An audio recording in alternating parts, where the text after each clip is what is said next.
গাজায় ইসরায়েলি বর্বরতার বিরুদ্ধে শুধু প্রতিবাদ কিংবা ফিলিস্তিনিদের জন্য সমবেদনা নয়, খাদ্য চিকিৎসা সহায়তা নিয়ে এগিয়ে এসেছেন বাংলাদেশের অনেকে।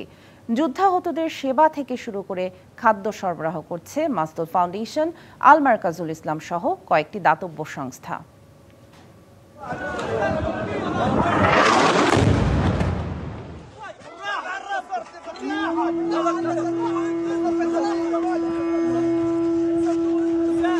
একটি বড় বিস্ফোরণ, মুহূর্তেই নিভে গেল শত শত প্রাণ, আহত বহু ফিলিস্তিনি। গাজার এমন চিত্র এখন নিয়মিত। ইসরায়েলি আগ্রাসনে নির্যাতিত এসব ফিলিস্তিনিদের পাশে দাঁড়িয়েছেন বিশ্বের ধর্মপ্রাণ মুসলমানেরা। এভাবেই গাজা উপত্যকার বাসিন্দাদের কঠিন পরিস্থিতিতে সহায়তার হাত বাড়িয়ে দিয়েছে বাংলাদেশের বেসরকারি সংস্থা মাসতুল ফাউন্ডেশন। দেয়া হচ্ছে খাদ্য সহায়তা, চিকিৎসা সরঞ্জাম এবং অন্যান্য জরুরি ত্রাণ সামগ্রী। 2024 সালের রমজান মাস থেকে এ কাজ করে আসছে সংস্থাটি। প্রতিদিন 250 জনের বেশি মানুষের জন্য দেয়া হচ্ছে বিনামূল্যের খাবার।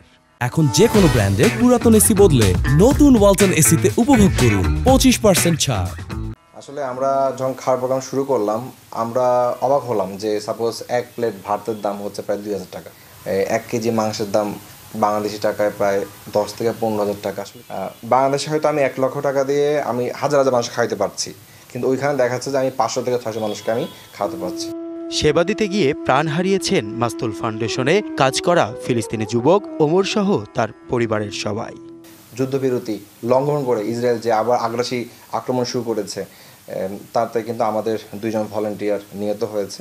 একজন হচ্ছে ওমর এবং আমাদের আরেকজন ফিলিস্তিনি ভলান্টিয়ার মারা গিয়েছে আরেকটা এলাকায়, এটা হচ্ছে খান ইউনুসে। সে মারা গেছে, তার পরিবার সহ মারা গিয়েছে। ফিলিস্তিনিদের চিকিৎসা দিতে প্রস্তুত আছে আল মারকাজুল ইসলাম সহ আরও কয়েকটি দাতব্য সংস্থা। আহতদের দেশে এনে সেবা দিয়ে কর্মদক্ষ হিসেবে গড়ে তোলার লক্ষ্যই আল মারকাজুল ইসলামের। আমরা চাচ্ছিলাম যে আমরা যদি গাজা থেকে তাদেরকে আনতে পারি, তাহলে আমরা গাজা থেকে এনে তাদেরকে আমরা 1 বছর 1.5 বছরের একটি কোর্সের মাধ্যমে যে এতদিনে তারা চিকিৎসা গ্রহণ করবেন এবং চিকিৎসা গ্রহণ করার পরে আমরা তাদেরকে একটা সময় পর্যন্ত, যতদিন তারা বাংলাদেশে থাকতে প্রয়োজন মনে হয়, এটা 1 বছর 1.5 বছর হতে পারে বা 2 বছর, এই সময় আমরা তাদের স্কিল দক্ষতার যে বিষয়টা আছে সেটা আমরা তাদেরকে শেখাবো। যুদ্ধ শেষ হলেও বাংলাদেশ সরকারের সহায়তায় গাজাবাসীর জন্য কাজ করে যাবে এসব সংস্থা। শুধু খাদ্য ও চিকিৎসা সহায়তা নয়, ফিলিস্তিনিদের জন্য কর্মসংস্থানের ব্যবস্থাও করতে চায় তারা।